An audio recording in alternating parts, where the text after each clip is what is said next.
All sports, all plays. Yeah. All sports, all plays.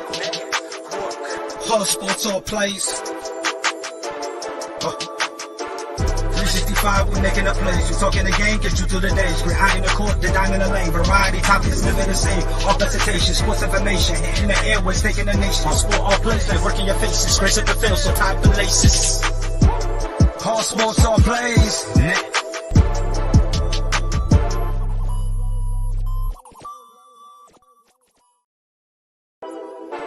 All sports, all plays. All sports, all plays. All sports, all plays. 365, we making up plays. We talking the game, get you through the days. We're high in the court, the dime in the lane. Variety topics, living the same. All presentation, sports information. In the airways, taking the nation. All sport, all plays, they working your faces. Grace at the field, so tie the laces. All sports, all plays. All sports, all plays. Network. We on top of our game. All sports, all plays. All sports, all plays.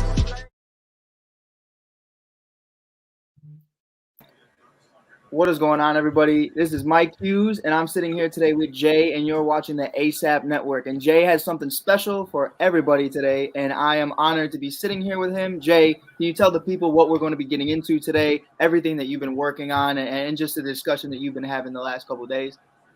Man, you're right, man. This is something special. We got Rick. Rick is the CEO of the Charlotte Bats. We'll get into exactly what that is. They're a grassroots team. We'll get into more about that, where it comes from, his story, on how we got here. And I'm just happy to have him on. Let's go ahead and bring him in. Hey, guys. What's going on, Rick?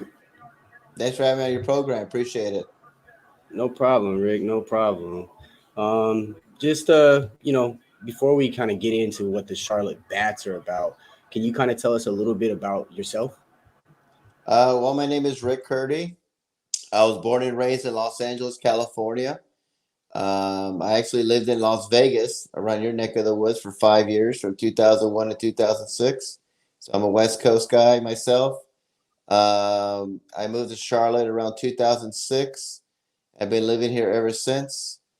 And I came up with this idea. And when I moved to Charlotte, I love the city. We got everything. And I just said, the only thing we need here is a Major League Baseball team. And so my little crazy brain got to thinking, let's do this, because we need a Major League Baseball team in Charlotte. We got baseball, it's 30 teams. Let's make number 31 or maybe number 32. Right. Right. No, right. With that being said, I mean, you came up with the idea, the name, everything. How did that come about of the Charlotte Bats? Kind of came in a dream. It was something that I've been thinking about. I did some research about why Charlotte had never had a Major League Baseball team. They came close in the mid '90s with the Twins when they were thinking about moving to Charlotte in the mid '90s, and it didn't work out. Came close another time.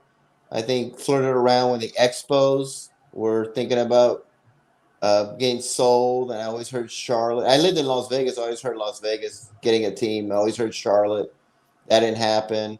And then I remember when the Marlins, when Jeffrey Loria was trying to get a new stadium and said, if I don't get a new stadium, I'll just probably move to Charlotte somewhere, or Las Vegas. And we all knew that was a pawn. And so that never happened. So I said, man, we need Major League Baseball out here.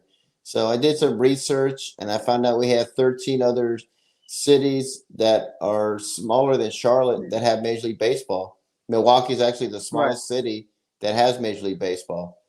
And I just said, we have South Carolina next door. So we're really 2 states in one. And we already got football, and we already got basketball. We got a hockey team in Raleigh. We're actually getting a Major League Soccer team this year with Charlotte FC.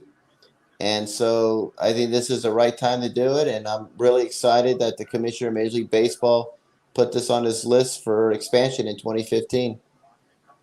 Yeah, right. And to piggyback off that, do you think Now, I look at it. I'm in Chicago, born and Right. raised, always have been. Now we have two teams. New York has two teams, and the state of California has more teams than half of the people in the North do. You Yeah. know what I mean? So Right. I'm from there. I for know.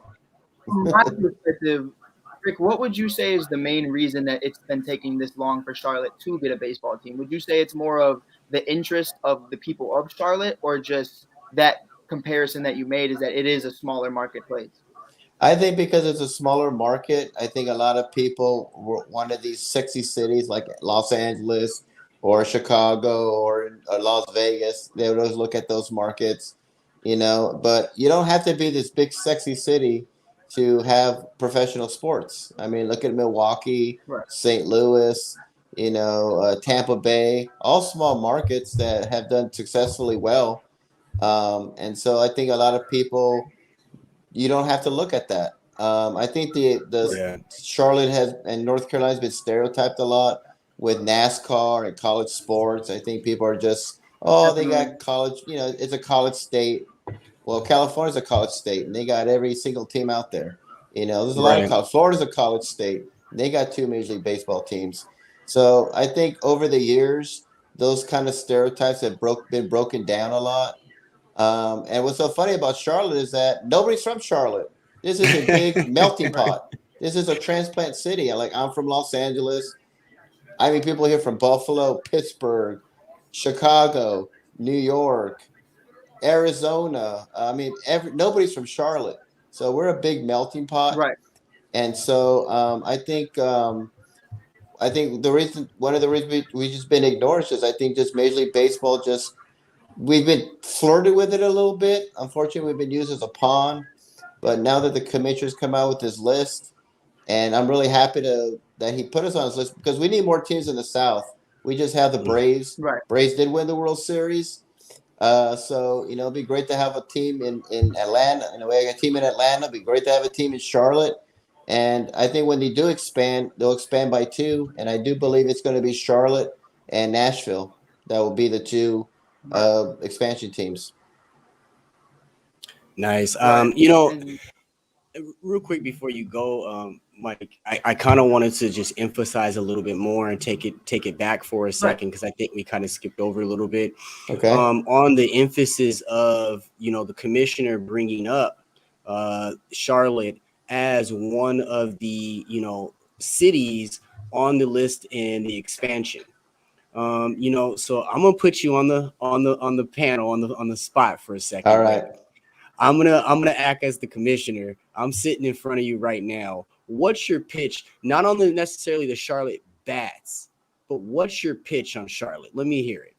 Well, Commissioner, thanks for having me on here. This is the reason why Major League Baseball needs to come to Charlotte. We need more teams in the South. We have a lot of teams on the West Coast, a lot of teams in the Midwest. We need to represent the South, and you just got Atlanta. Yeah, you got Florida and you got Texas, but people don't really consider those the South. The true South is Georgia, Tennessee, North Carolina, South Carolina, those parts. So we need to bring more balance to Major League Baseball, and putting a team in Charlotte and have a cool rivalry with Atlanta, that would be awesome. I said Charlotte's one of the fastest growing cities in the past 30 years. We already got basketball. We already got football. We're going to get Major League Soccer. So we can support professional sports. We have the money out here. Bank of America is headquartered here. This is a big banking city.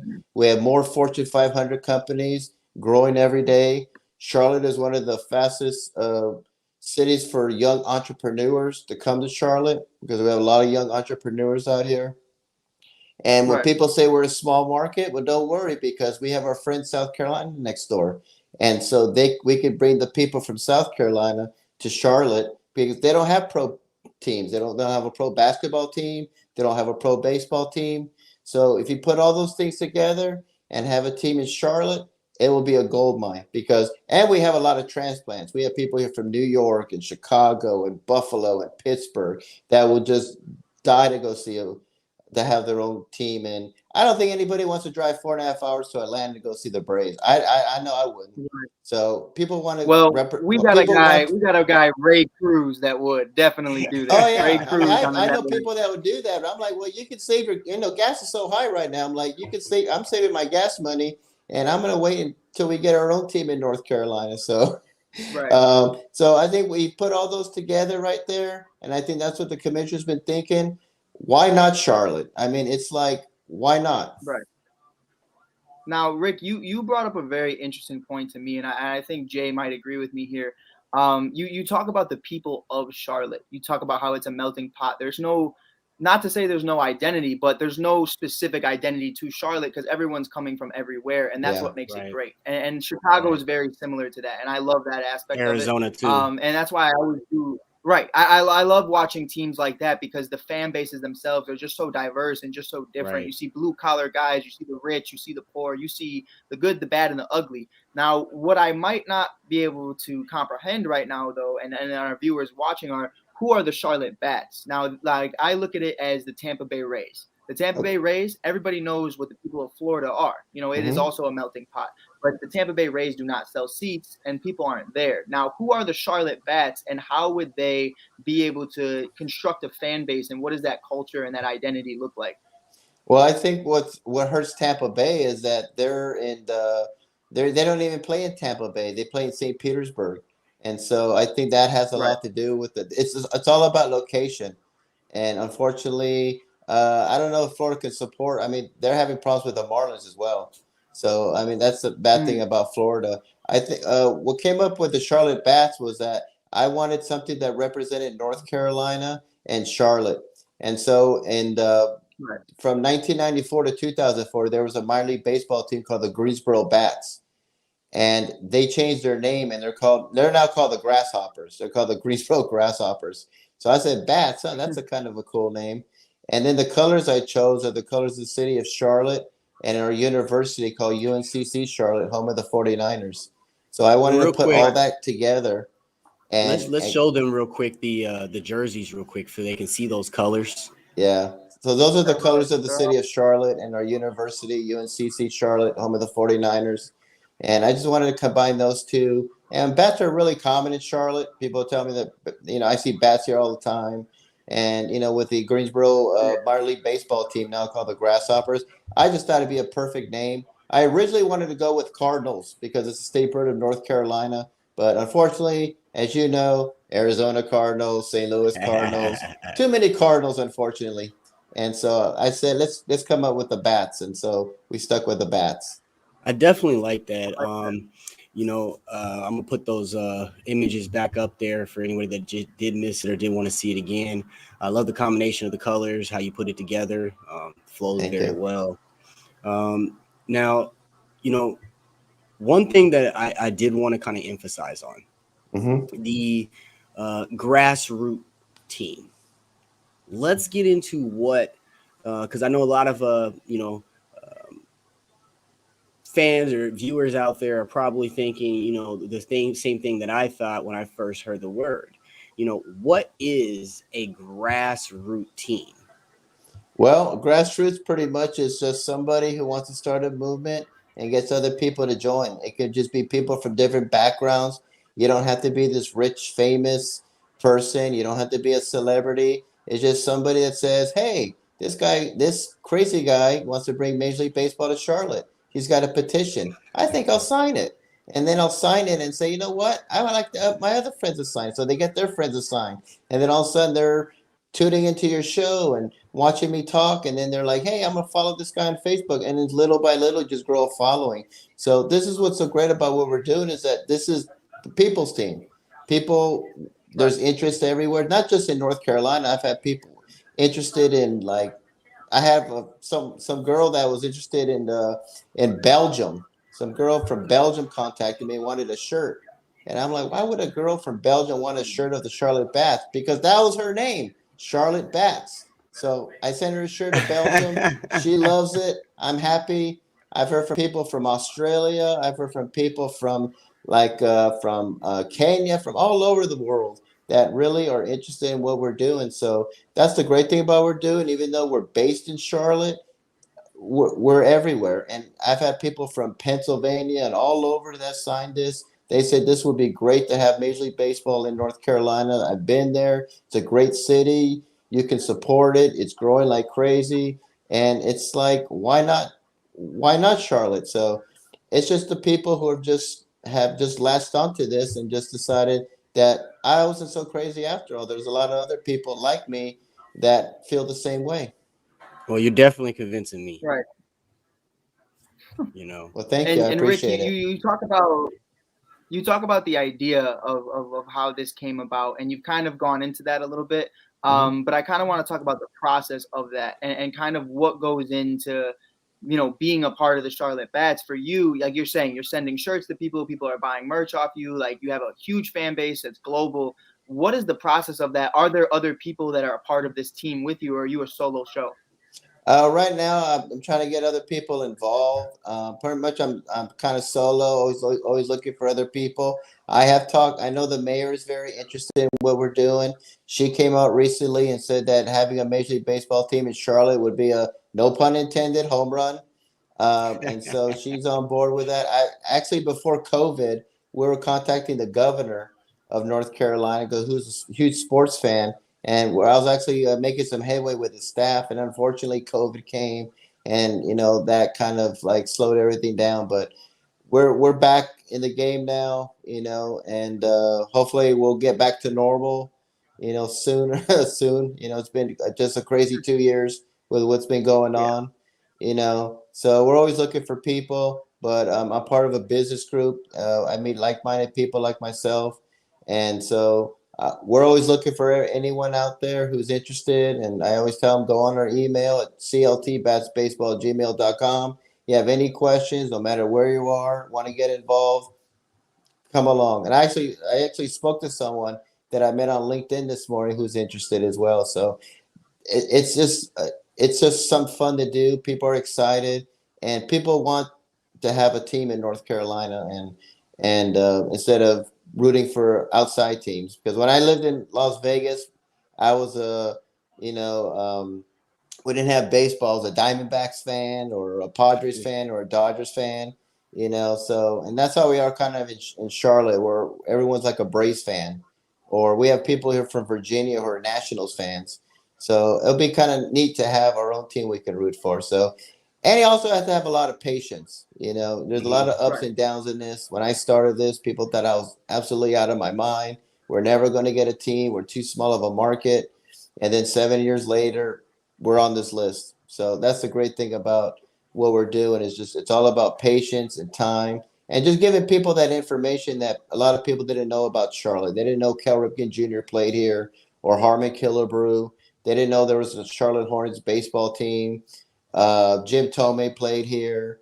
So many people, Hall of Famers, started their careers in Charlotte. So that's the great thing, that I can kind of educate people about the history of professional baseball in Charlotte.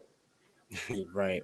And that's the thing that a lot of people don't understand. There is that history there. There are those kind of underlining roots that have already been planted in Charlotte that would make it a very capable and promising home, so to speak, for an MLB team.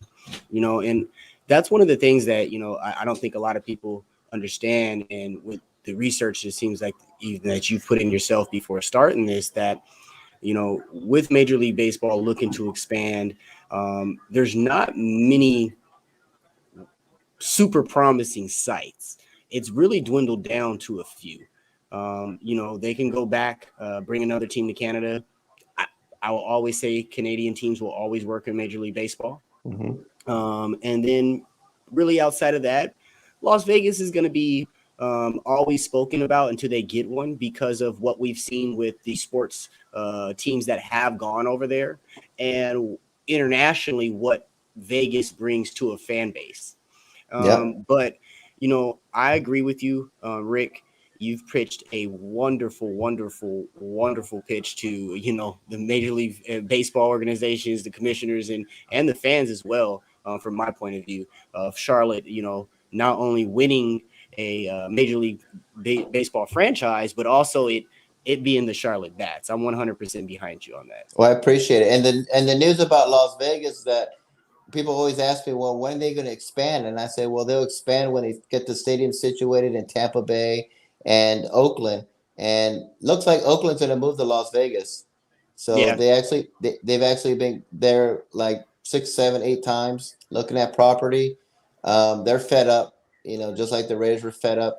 They want a new stadium. The commissioner's already told them you need to go to another market. And it looks like the A's are going to be moved to Las Vegas, so they'll scratch them off the list.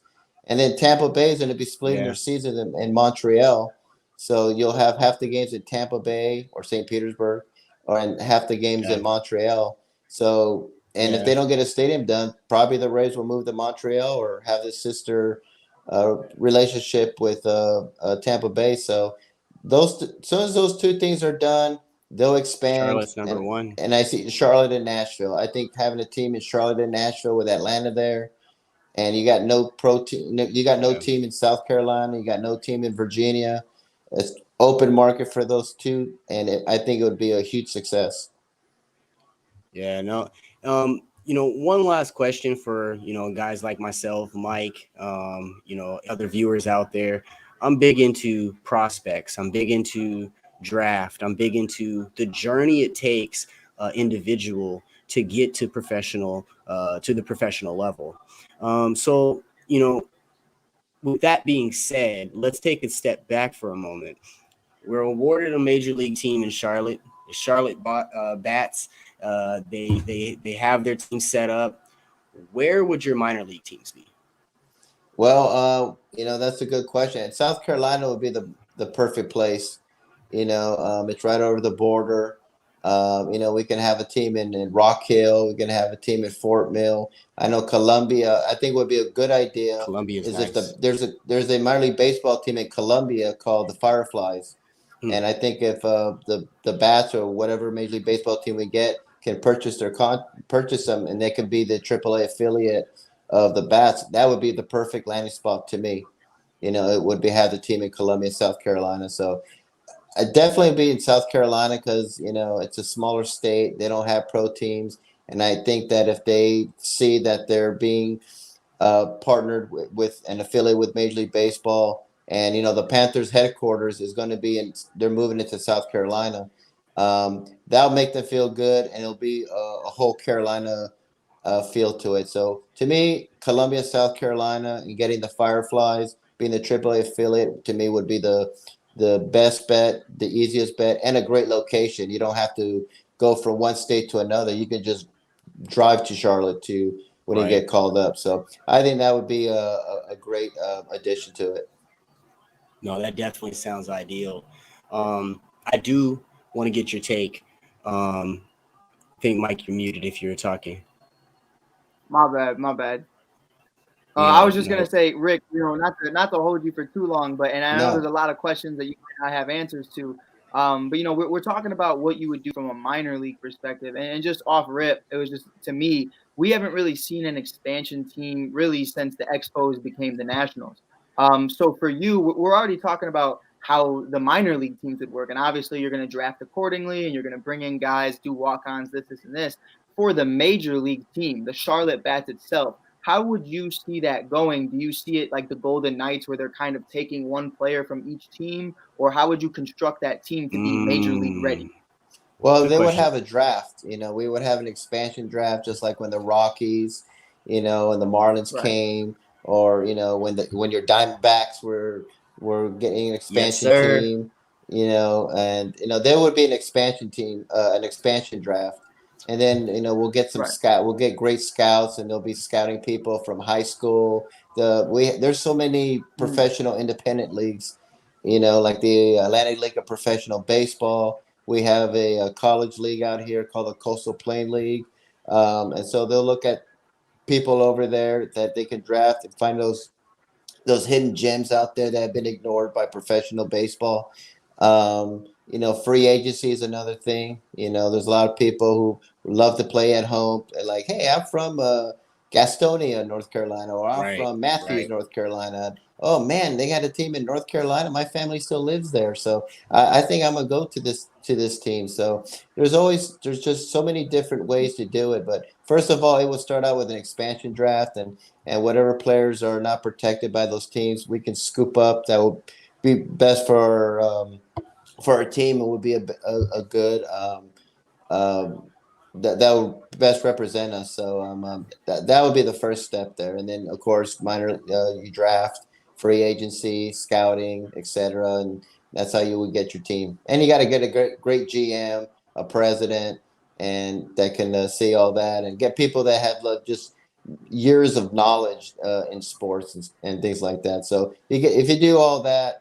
Like I said, you don't have to be this big, sexy city to be successful. Look at Tampa Bay. They're a great baseball team. They just won 100 games. And so, small market teams can't succeed here. And so I could see it totally succeeding here in Charlotte. Definitely, definitely. So before we let you go, so since we're talking about Major League Baseball as a whole, what is your current take on the state of Major League Baseball with the lockout? And do you think where we're sitting at today, I think yesterday they posted that they're going to be negotiating here soon. So do you think where we're sitting at today, does anything happen in any games? Do we postpone any games? Do we lose any ground? Or will we start on time? I think we'll start on time. Having this lockout is not good at all. Fans see this and they're like, these are millionaires and billionaires fighting because they want to be more millionaires and billionaires. While there's people out there who are, struggling and paycheck to paycheck, So that's not good, for the fans. I don't see any postponements. I don't see a delay. It's just too much money would be lost. And they remember what happened in '94 when we had the World Series canceled, and it took many, many years for people to really uh, get back with baseball. Fans were protesting.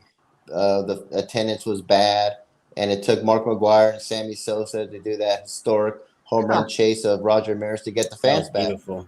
and Barry That was a Bonds as beautiful well. And that's time. what got the fans back. So I think people right now are kind of like, well, that's sports. They have it's money. It's a business. But I would be shocked if any games were postponed. I would be shocked if it starts late. I think it'll get done soon enough, and then once it gets done, people are not going to care. People are just they're gonna still tune in to watch their favorite team because people love sports. I know I love sports. You get upset with them, just like if you have kids, you're upset with your kid, but after a while, you forgive them and you love them again. And that's how people are with sports. It's sort of like a love-hate relationship with it. Right. Well, Rick, we really appreciate you coming on here today, explaining everything about the Charlotte Bats. ASAP Sports is totally behind you. We're pushing for the Charlotte Bats to be the next expansion team in Charlotte there.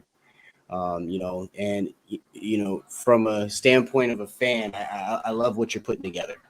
I I love appreciate what it. you're Thanks for doing. having me on your program. No problem. No problem.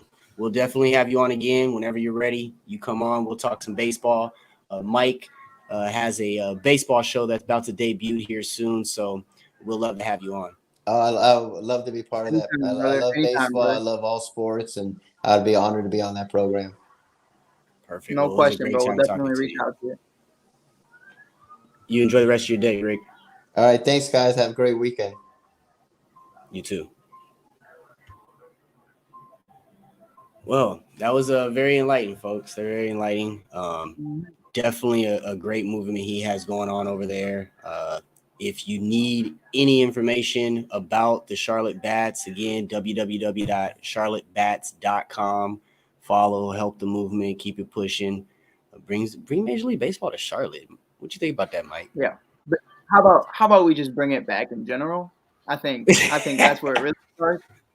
And free Ken Rosenthal because my man didn't say anything that was untrue. Like, what are we talking about, Jay? Like, we're in the dark ages right now. I just want to come back, and I think he kind of touched upon it too. It was a conversation. I didn't want to hold him too long, but he said what brought baseball back was Sammy Sosa versus Mark McGwire. And in a situation like today with the spider car and the cheating scandals, the corked bats, everything, the roids, everything, it's not going to happen the way it did. So by bringing a team into the league like Charlotte, maybe you also bring in another one to, even things out in Las Vegas.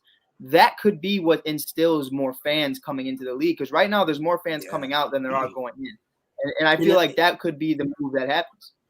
And see, the thing that they got to understand is the excitement factor. And I'll tell you something that the reason like hockey is never going to go away. They got to figure out ways to get it back in the viewership of people. But they always say they have the fights, they have the scenes, they have the excitement throughout the game. And I think that what I think the Major League Baseball executives fail to understand is that all these different things that they're inputting on the league, all this check the glove, check the hand, are they rubbing, all this stuff that they're inputting on the league is taking the excitement away. Right. It's taking the excitement. And I understand it. From someone who played lacrosse at a high level, someone who played baseball at a pretty decent level. And I think that's where I was going with it, James, is when you reach the younger audience, I understand that you want to keep your kids safe. When they're playing in high school, you keep the kids safe. When they're playing in middle school, pee-wee, whatever that be, you're not going out there to completely annihilate the kid you're playing against. But when you're in the majors and you're getting paid millions of dollars, I'm not saying I advocate for CTE awareness and mental health disorders and everything else. Right. But what I'm saying is to make it a pillow talk type league to where I have to wear a pillow around my head just to take the field, it's a situation to where you're dumbing down the game, and that's where it's different. And I feel like now, obviously, we talk about football all the time. The head rules, that's completely understandable. But to tell me that while you're in motion, while you're 300-something pounds coming into a man to tackle him, and I get a penalty for it, like what are we talking about? You know what I mean? So I feel like we need to stop dummying down the league. We need to stop bringing in all of these extra activities, curricular activities that have nothing to do with the game, and just bring it back a little bit to what it was. Before I pull up this comment here, I'm gonna make my my annual baseball Pete Rose plug. Hall of Fame. As you should. He should have been in. Get off of him. Let them in. But let me pull this up too. Speed the game up. Baseball takes too damn long. I have two. I'm double siding with that. You know what? I don't know how to do it. Right, because I'm a big thing on integrity of the sport. Okay. Right. And history of the sport. I don't like changing things because people's attention span has changed over time. That's what's happened to basketball. That's what's happened. A lot of what we've seen in the way they've adapted some of the rules in football as well. And at some point, it has to stop, because the whole point of what baseball was, and the whole point of the bullpen, the dugouts, and all that stuff is because of the length of the game. It's because of how long that you have to do it. So I agree, James. We do need to speed it up, but it's almost impossible of a thing to complete. It's almost something like how, like Mike, you said, how do they do that? Right. There's the only way, and it's never going to happen, is because they're so deep into commercials now and advertising, is when I see a guy spending 20 to 25 minutes warming up in the bullpen, and then they make the pitching change and there's a 5-minute commercial so this guy can warm up on the mound. I'm like, dude, you just spent 25 minutes warming up. Like, it should just be a quick transaction, no commercial, keep going. Instead, there's a 15-minute break so that we could see Carlos Rodon warming up, or we could see Michael Kopech warming up, or we could see something along those lines. And I'm sitting there and I'm like, I just watched this man spend, like 30 minutes ago, they announced he was warming up. So what has he been doing? Why does he need a 5 to 10-minute break? Like, that's the breaks I think you can do. But ultimately, baseball, and not to say that football isn't an intelligent sport or basketball is not an intelligent sport, but it's this game of chess to where you can't slow down the game because it's a strategic game. Like, it is a chess game. Like, it is not ever going to be slowed down. Whereas football, where it used to be super strategic, I'm not saying it's not anymore, but it's come to the point where you got guys like Lamar Jackson out of nowhere. Instead of even having a strategic play, this kid runs out the pocket for 80 yards and speeds up the game. Where in baseball, at the end of the day, he still has to throw it, he still has to hit it, and he still has to field it. And that's just, you can't speed that up. It's not going to happen. You know, one thing I will say, being an Arizona Diamondback fan, I used to love because of the fact I am a Diamondback fan, but I would get tired. Mm. I catch myself yawning on like Randy Johnson staring down the batter for 32 minutes prior to Oh my knocking a God. pigeon out the sky. So Right. those type of things is definitely something that we can work on. Right. But I don't really, outside of that, the gameplay itself, it's definitely something that you can't really do much with. But There's nothing you could do. it also goes back to the integrity of the sport. Either you love it or you don't. Right. And that comes back That's to where it is. basketball, comes back to football. There's certain things that because you love that sport that you ignore that a laxy daisy fan might Right. grind their gears, so to speak. Mm-hmm. Like, I think to me, the best comparison to baseball is actually hockey, is because you understand that 9 times out of 10, when you're going down the rink, you're not going to score. Like, it's just not going to happen. And the same thing with soccer. Like, even Soccer, I was soccer gonna to the point say. where it's like, right, soccer 9.99% of the time you're not going to score. Like, it's a 90-minute game, and usually it's 1 point scored throughout the entire game. Those are one of those games where the fans are going to be the fans, and you either love it or you don't. Whereas Right. basketball, 9 times out of 10, you're probably going to score each possession. Like, that's just how it is at this point in the league. Like, look at the Bulls put over 100 points in 3 quarters of basketball yesterday. It's speeding up to that point to where this is just what the game is becoming. But games like soccer, baseball, hockey, lacrosse, like those games never really change because you just can't. Right. And I'm gonna say this since we just got fresh ears with Rick. Rick, I think that might be the best thing to release Charlotte bats with the first Major League Baseball cheerleading team. So during these dugout switches, we have the cheerleaders on the field dancing while he's warming up. I mean, it would definitely help. It would definitely help because I'm literally just staring at nothing for like 5 to 6 minutes. You know what I mean? Like, Right. in between innings, there's a reason everyone gets up every inning. You know what I mean? Like, that's just what it comes down to. Everyone's going to the bathroom because you have time to go. Like, that's not okay. Like, you either go at halftime or you don't go at all. But in baseball, 90% of the time, you're going every other inning. Like, that's just how it is. Right. You're right. Get the 7th inning breakdown right on center field. Honestly, dude. I'm with it, Jay. I ain't knocking it. I could see it. But Mike, since we're here, we're talking baseball. Mhm. Let them know what's going on with your new show that's coming out. ASAP Plus, man. ASAP Plus is debuting in 2 days. And if you can't read and you can't write, I'll go like here right now and I'll put the link in the comments. You can definitely find it. You can find it on my page, Mike Hughes, Mike on the Mike podcast, wherever you got to find it. I am supporting ASAP Plus every single day. You can find it on the ASAP Network through Jay Ness, Freddie Henderson, Ray Cruz, and many other people are supporting ASAP Plus. It's a brand new network. It is the same thing. I keep reiterating that because some people do not understand. Are there people that don't like each other in the network anymore? Is that why there's a separation? Is it a different network entirely? Is it still sports? Is it this? Is it that? It's not. It's an opportunity for new shows, new faces, and some old faces that just want to do new opportunities. We have Alana Trapp doing an all-women show, which is going to be the greatest show. It is kicking off the ASAP Plus network. So definitely check that out. It's going to be amazing. We have Kelsey Nicole and many others viewing in on that. Some members of the WNBA in future episodes and many others. But as for baseball, our show is Moneyball. Moneyball is exactly what it sounds like. It's getting down to the nitty-gritty, really looking at it from a statistical standpoint and just getting that idea because as many of you watch ESPN, I hate when ESPN and Stephen A. Smith talk about baseball. Only during the World Series is what gets me the most. They'll talk about every single regular season basketball game, but they will not sniff a single one of the 162 games in baseball.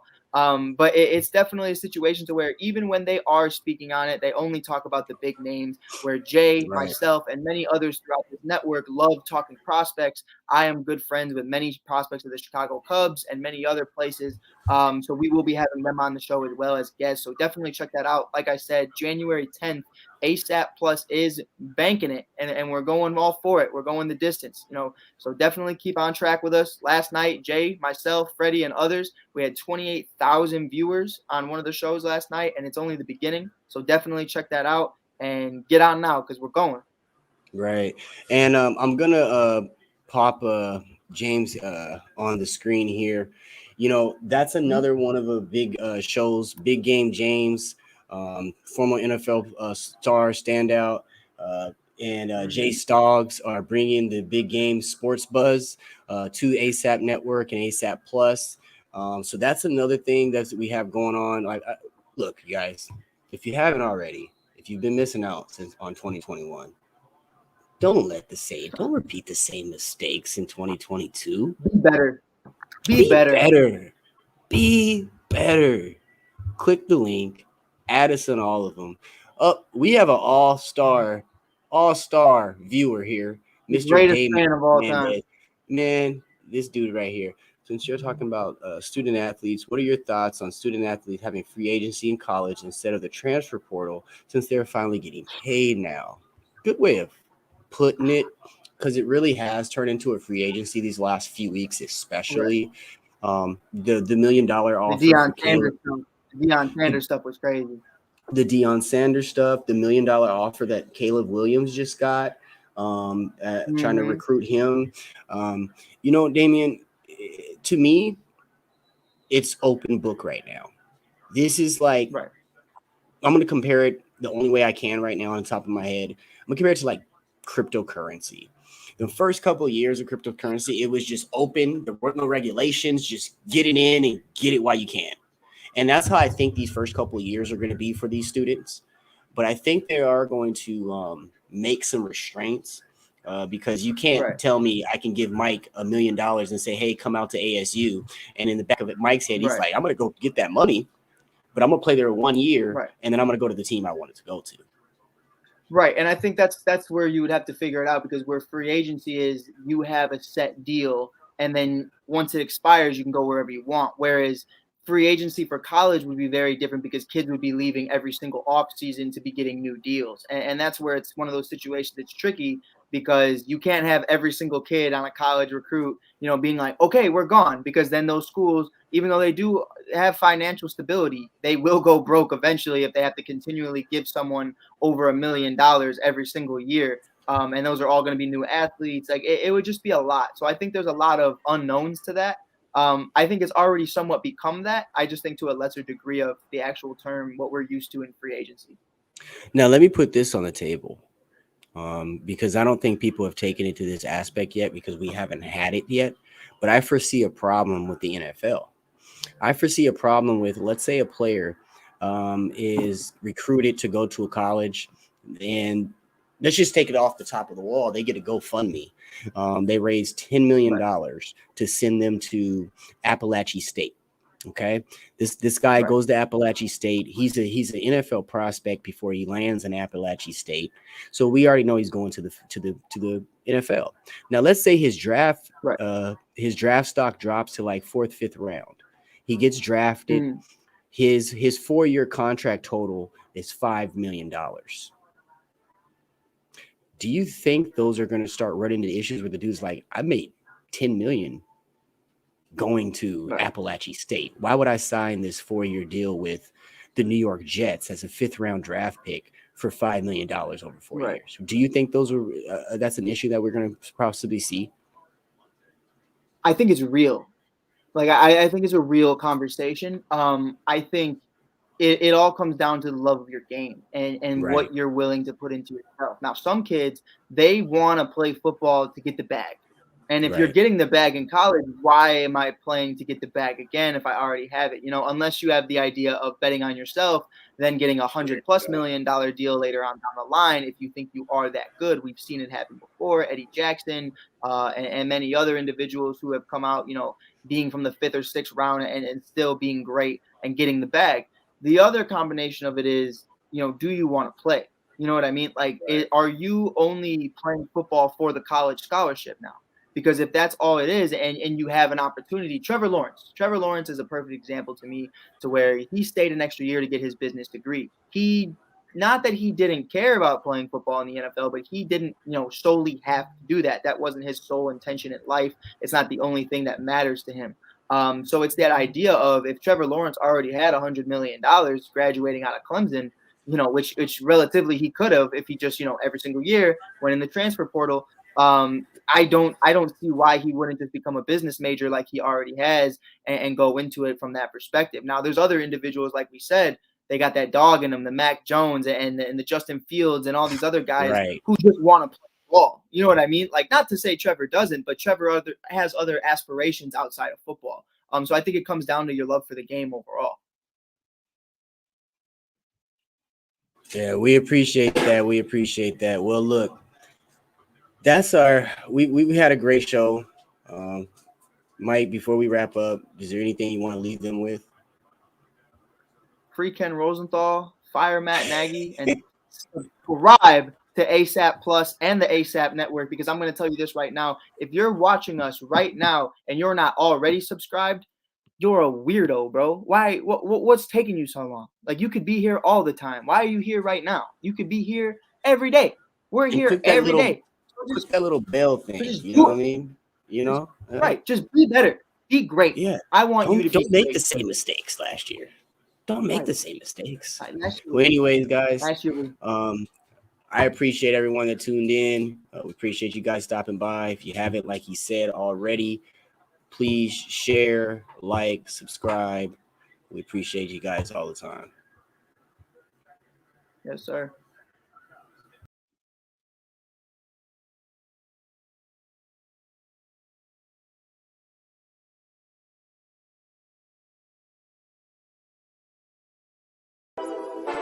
All sports, all plays. Yeah. All sports, all plays. All sports, all plays. 365, we making up plays. You talking the game, get you through the days. We're high in the court, the dime in the lane. Variety, topics, living the same. All presentation, sports information. In the airways, taking the nation. All sport, all plays, like working your faces. Grace at the field, so tie the laces. All sports, all plays.